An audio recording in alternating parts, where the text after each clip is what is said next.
So hello and welcome to today's video. So hunting for lost media has pretty much exploded in popularity over the past few years, with the likes of Shrek's 1995 test animation, to identifying celebrity number 6, to trying to figure out the origins of the most mysterious song in the world, and even searching for smaller things like that Super Mario 64 Big Star Screamer video. Each and every one of these have become incredibly popular hunts of their own merit. But what makes lost media so interesting? What is it about the topic that captivates so many people to sink hours of their spare time into finding all these lost advertisements, songs, YouTube videos and so much more? Well, there are a load of reasons behind this, and I think a major part of it has to be nostalgia. Everybody alive has something they do find nostalgic. A film, games, an album, a toy, whatever. Everybody has something they have very fond memories of. And I notice quite a lot of lost media hunts tend to begin with people remembering something from their childhood, but seemingly unable to locate it or remembering much about it, which often gets a bit of a crossover between lost media and tip of my tongue, where somebody just can't remember the name of a TV show they watched all the way back in 2004. Anyway, in the case of lost media, it often stems from there. A show, a game or a video you saw 20 years ago that you and everybody else on the planet forgot ever existed. Then after a decade or so, you reawaken the memories in other people who may have saw this, and then you realise it's silently been deleted off the face of the planet, and then the question may go from does anybody remember this Super Mario 64 Screamer video to does anybody know where this Super Mario 64 Screamer video is. People often say that when you upload something to the internet, it's there forever. But because lost media itself is a thing, that kind of already debunks that claim. Just because something is online, it can be pulled at any time without warning, and nobody will ever archive it, and in some cases some people will never remember it. Like that Mario 64 Big Star Screamer video. Yeah, I know I've mentioned that about 3 times, but it's a fine example. It had close to 700,000 views, yet it was deleted, without a single person at that 700,000 across the 5 years it was uploaded, ever thinking to ever archive or re-upload it, which re-uploading pranks like that was very common during those days. If I'm remembering correctly, the only reason that lost media hunt began was because somebody felt nostalgic for an old Screamer prank they fell for, and they couldn't find it.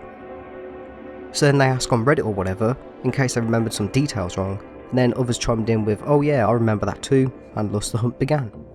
Fortunately though, sometimes people do archive this stuff in the event it does get removed.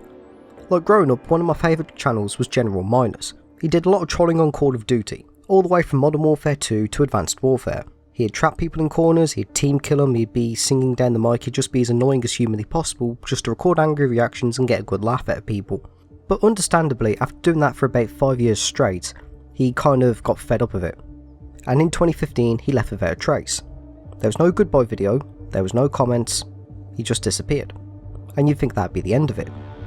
But out of the blue, in November 2019, he deleted his account. To the complete surprise of everybody, like his fans wondered why he did that, was he ashamed of his antics from over a decade ago?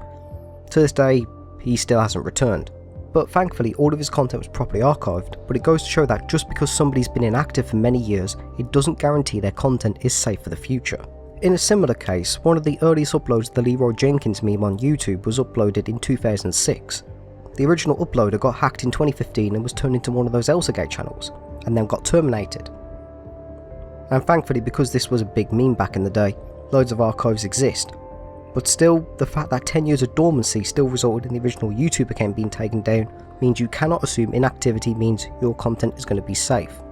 And most people tend to love a bit of a good mystery, and not all mysteries have to involve a gruesome murder or abduction, like how people are still trying to figure out what happened to Andrew Godson and Madeleine McCann, but sometimes the mystery of lost media is just trying to figure out where the hell the thing you're looking for really is. In the age of the internet, there's got to be yottabytes worth of data out there. So it could be quite possible that the thing you're looking for is on the internet somewhere, it's just sitting in some really tiny obscure corner of the internet, which is made even harder to find by the ever degrading Google throwing up all kinds of irrelevant crap whenever you search anything up really. And it's up to you, or the team trying to find it, to dig up bits of info wherever possible. Mentions, links, even tiny remains like metadata, or in some cases even trying to just flat out contact people who are associated with the case and try to build up possible clues from there. And in some cases, it's the exact opposite. You have the full media, you just don't know where the hell it's from. There's nothing to identify who or what made it, which is more so common in the Lost Wave portion of the community. Where you may have the full song, but nobody knows anything else about it. and when those hunts get underway, you often have some audiophile who can identify an instrument being played to help narrow down the time period. And sometimes you do get gems from pictures, like there's that recent trend of trying to find origins of creepypasta faces. And for many people who were kids and young teens in the early 2010s, we likely saw or just got flat out jump scared by these a few times. And to a lot of people, it's interesting to find out where these original pictures came from. We're all so accustomed to these edited ones, it can be quite jarring when you see the original unedited photo, or photos, because, sometimes it's not just one. And then you can see where they truly came from. Like apparently one of the ones of Smile Dog is just a dog pulling a rather stupid meme-worthy face. This is something you'd see in a Twitter reaction image. And another one has to be like that celebrity number 6, it took 5 years for them to discover Leticia. But to many people, this kind of stuff is just a bit of a fun mystery to join in, or hear about or watch a video on. Like, you're not hearing about the gruesome murders and who could have done it, you're instead showing a picture or a song and showing all the possible leads the community have come up with so far. And then you can either join in yourself or just check in on the community every now and then, and it's just something to do in your spare time, I guess. And sometimes, well, you only have anecdotes to go off when it comes to lost media, with very little to no proof of this media ever existing. And it can be quite interesting to visualise the media in your head. Like, one I can think of from my own personal experience is that flower commercial from the Philippines at Encarnacion Chavez. As I'm making this, it's not been found, but hearing about this completely terrifying commercial and you get told this really creepy woman's face is so uncanny, it installed fear into many people who saw it, it makes you think to yourself like, what did that woman look like for it to scare so many people? And it strikes some curiosity into the human mind.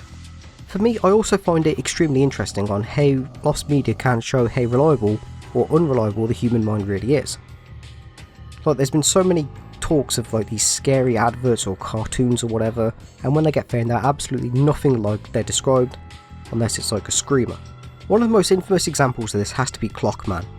Going off the reports, you think it was this absolutely terrifying cartoon that probably got banned because it was terrifying, and it just turned out to be this. Or a more recent one has to be the Que Sera Sera PSA. Reading over the original post, it was supposed to be a lost PSA, and it started off as a montage of a young girl grown into an adult woman. But as she gets older, she gets worse and worse, looking more dishevelled and unhealthy, before the final picture of her stays on screen as cell bars overlay the picture.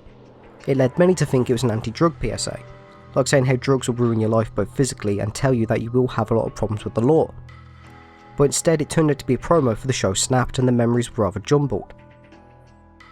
The ad did have a small montage of a young girl grown into womanhood, but there was no sign of her looking unhealthy, nor were there any bars overlaying her face at the end. And about her being dishevelled and unhealthy, it was just frazzled hair and little makeup. I'd say the memories of the ad are about 50-50 in them being remembered correctly. Oh, and the fact also Que Sera Sera did play in the background. But you kind of get what I mean.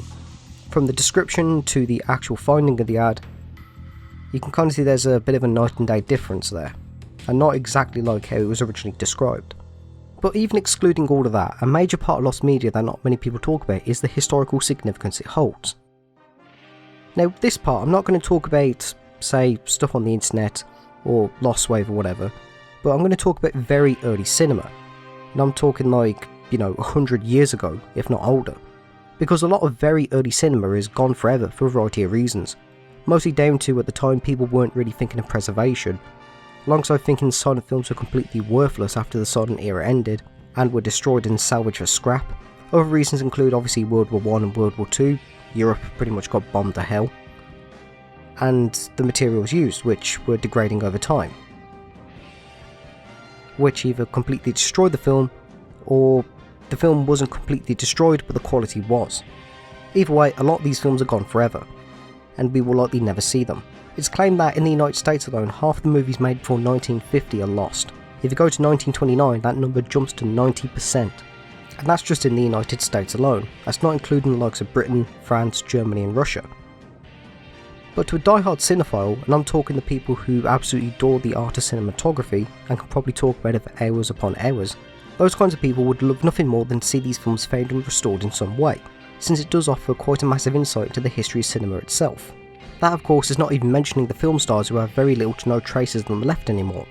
In the case of a lot of these very early cinema films, most of these very early movies just may have a poster or a brief mention of an actor's work and nothing else.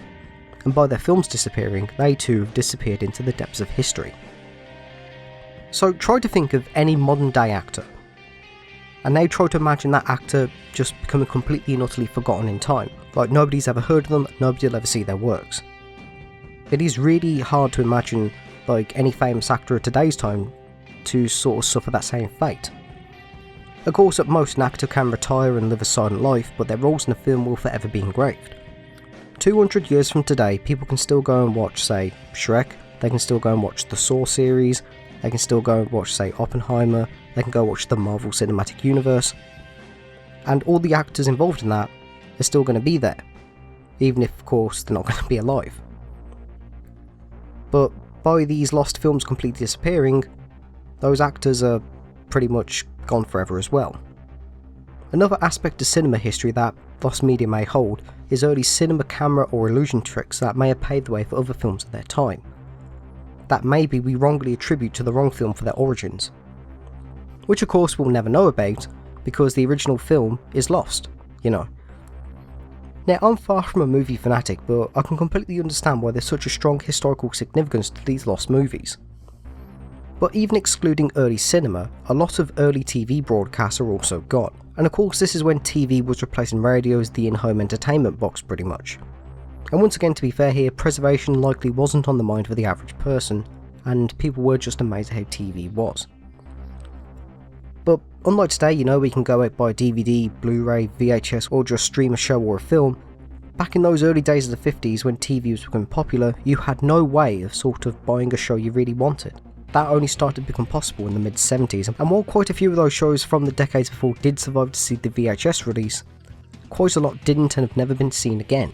And unlike other lost media hunts where you might find, say, you know, the original image of a creepypasta on some forum from 2002, you're not going to find like these lost films. There is still a relatively good chance that some of these lost films and broadcasts are just sitting in a warehouse gathering dust, but of course nobody knows where they are, and the odds of them being found are incredibly tiny. And I think that's what makes lost media interesting, is because, you know, some of these films are still out there.